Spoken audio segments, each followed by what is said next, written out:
You know what, one? I'm telling you a true story about Drift. Me get Drift March 5th. Get Drift Rhythm on March 5th. On a screen record my life to pull them little craft. Cause I realize say some boy have them little media friend them, you see me? And I realize the dancehall music nowadays aside. Like management team say I never have adjust this over the internet, but I have to take it to the net. Drift. I don't business whose style it is. I don't care what people will say, but Drift. Me get the rhythm there from Panda. Panda. Build the rhythm. Panda Link, me say, he want to be a producer, but it will take a lot for him. So I say, oh, Panda, no problem. Mr. Some Vice Drift.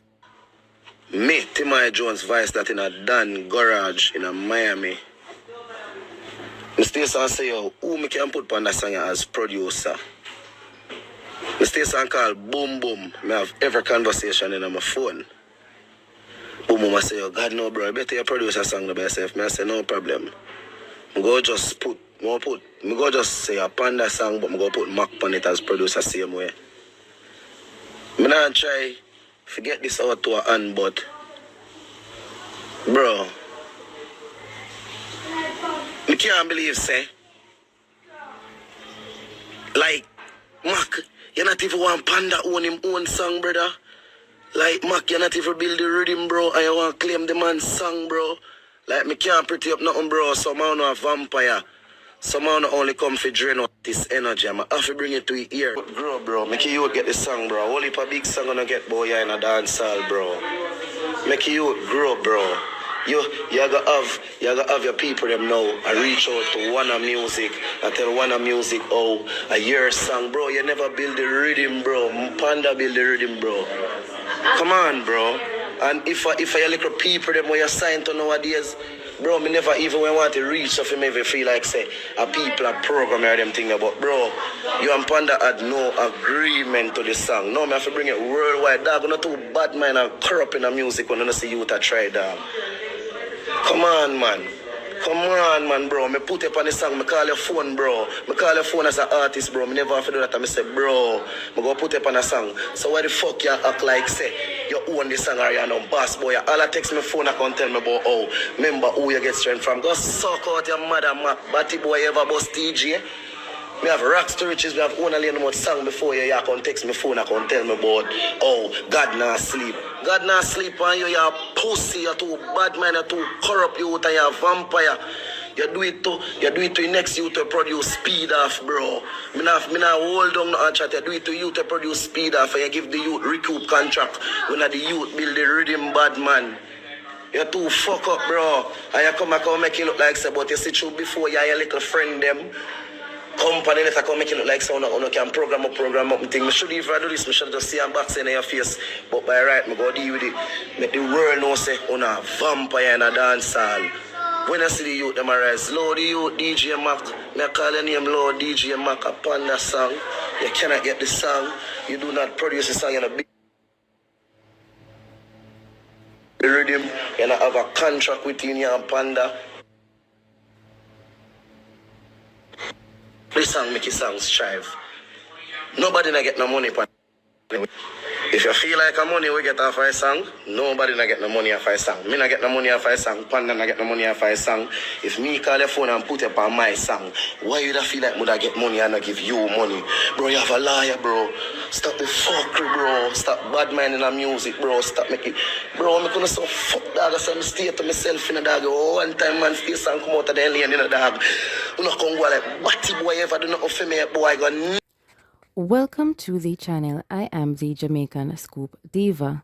Now, currently, the dancehall space is actually very festive, as I usually say, because now it has information has been released that a producer by the name of DJ Mac was actually attempting to steal the song from Teejay and its original producer, Panda.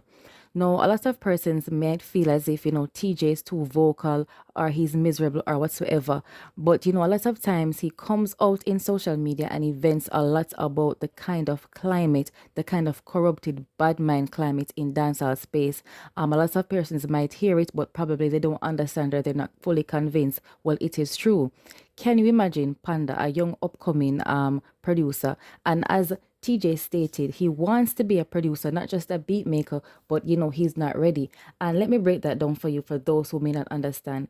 In order to be a producer, number one, you have to have certain connections and links, and you have to sign up with the necessary let's call it places in terms of to deal with publishing, etc. You're like an avenue that funds may pass through. You have to know how to sign up and do the paperwork properly. I myself don't even understand the full details, but a producer is very different from a beat maker. A producer is one who organizes certain things so that money can pass through, and the certain amount of percentage, etc. So a producer is important. It is important, especially if you want to basically capitalize on all the funds that you will receive in terms of your royalties or your payments or your money. And royalties is a worldwide thing. There are so many places you can get your royalties from. So you need to sign up properly and one who understands. So I'm thinking TJ decided to use DJ Mac because he had already set up his business in a way where maybe time was of the essence, or maybe it's easier that way. And also that requires trust, because if you really put the song in the hands of somebody, technically it would be as if they own the song, technically, not factually, technically. But sometimes certain things are needed to release a song properly, right? So you don't want to release a song and then afterwards you're not able to claim money from the song. So according to TJ, Panda wasn't quite there yet, but he really wanted to be a producer. All right, so TJ now went ahead, recorded the song, and put DJ Mac, asked his permission, told him DJ Mac accepted it. Now, for whatever reason, DJ Mac decided now to go behind both TJ and Panda's back to claim rights to the song or to steal the song. If this is true, according to TJ, that's low-minded. And TJ even alleged that he did it to the person who built Speed Off.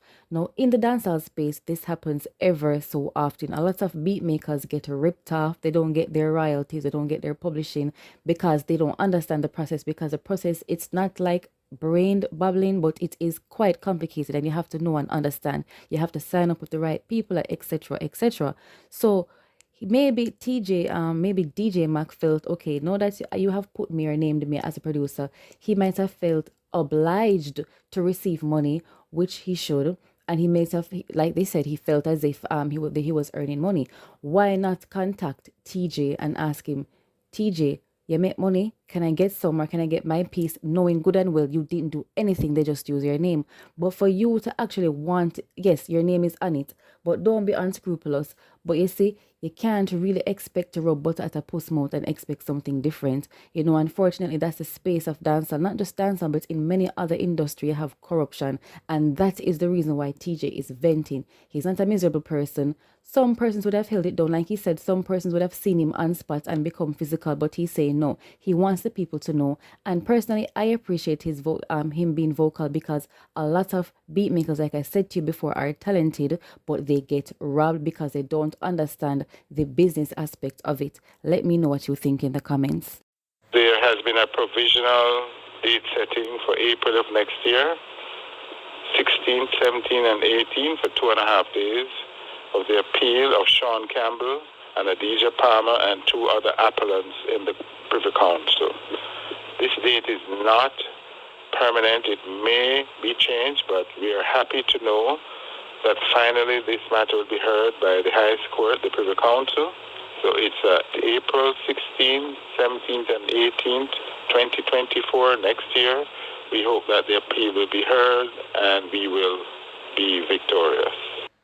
Now, there seems to be a chance that Vybz Kartel might actually go free.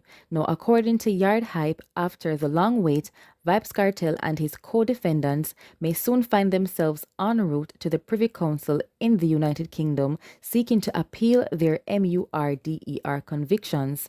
Tentatively scheduled for April 16th to 18th, 2024, the Privy Council has set aside these dates to deliberately to deliberate on the case carefully. The acclaimed dancehall entertainer's lawyer, Bert Samuels, confirmed this information with RFM on July 11th.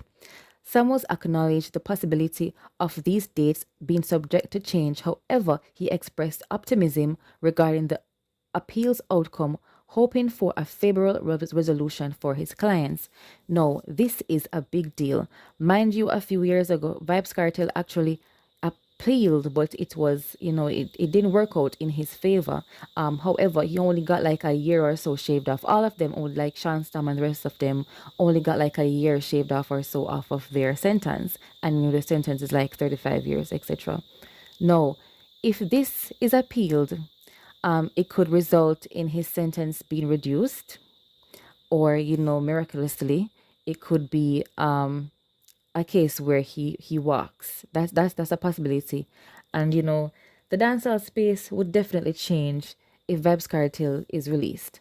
A lot of the persons, or a lot of the young artists who are doing unique kind of music would actually get pushed aside, because Vybz Kartel is a heavyweight in dancehall, and this is in no insult or to the younger artists, but we know what the situation is when it comes down to Vybz Kartel. No one would argue that Vybz Kartel doesn't necessarily deserve an appeal, seeing that if you do the crime, you do the time. But really, did he commit that crime? People have argued time and time again that there have been insufficient evidence to prosecute him for this particular murder, seeing that there was no body found. But like I said, it's going to be in 2024. Let us wait and see, and let me know what you think in the comments. Interestingly, Rygin King has recently made a post regarding the incident that occurred with his baby's mother, where she had accused him of pointing a GUN in her face, and also she relieved, a voice note, saying that he was, threatening her, and the voice note, does sound like Rygin King, and he was saying some horrible things. But let me get into his post. He said, "My fans and supporters, listen and observe. Clearly somebody wants something, and it's not about my baby. They'll do anything for clout as long as they can't get their way. My platform is not for gossip or for bull shit. This is where I come to my fans musically. I've been focusing on what really matters, and that could make someone bitter than Cersei. Don't be fooled or get carried away by fabrications." So basically, if you use the word fabrication means you make up something, you lie. And he's saying that you need to listen and observe. But what Rygin King needs to understand is that is exactly what we are doing. We are listening and we are observing. Now, of course, we all know the case of bitter baby mothers. But whilst there is no evidence claiming that we didn't see the child's teeth, we didn't see the incident, we don't know what happened. She's just alleging that this happened. Okay, so let us say that she's lying. What about the voice note where you actually came out and said something about Ricky Trooper's daughter? No, that I said, and I said it before. If you know, you know. That was very insensitive and very uncalled for. How dare you use the loss of a man's daughter, and her passing was very gruesome. It was very hurtful. It was at the hands of violence. You understand me? And then you go ahead and compare that very detrimental, unfortunate, fatal situation to what you would like to happen, or wishing upon your own baby's mother, the mother of your own child. You are crazy. Truthfully, you are not right. You are crazy to believe that people actually believe that that is fake. The voice note wasn't fake. So even if her allegations were fake, right, which personally, I am convinced that she was telling the truth, because when I was watching the video, the live, and listening to her voice was shaking. She was upset. She could have been upset about something other than the child, losing her teeth, whatever, or losing his teeth. But the voice note still stands. What you need to do is address that voice note and maybe issue a public apology to all parties involved. I really don't believe you should have called Trooper's name and mentioned anything about his child. That to me was ridiculous. It was rude, it was cold, it was heartless. I think your time would be better spent focusing on your rehabilitation and trying to secure back a good image with your fans, or the very few that you may have left. I don't know. But I'm sure this is by no means targeting his music, because he's a good artist. But when you attack females, it leaves a bitter taste in females' mouths and in females' minds, and sometimes men too. And with that being said, this is the Jamaican Scoop Diva. Please like, share, and subscribe. Please don't forget to hit the notification bell and leave your comments below. Please take care of yourselves.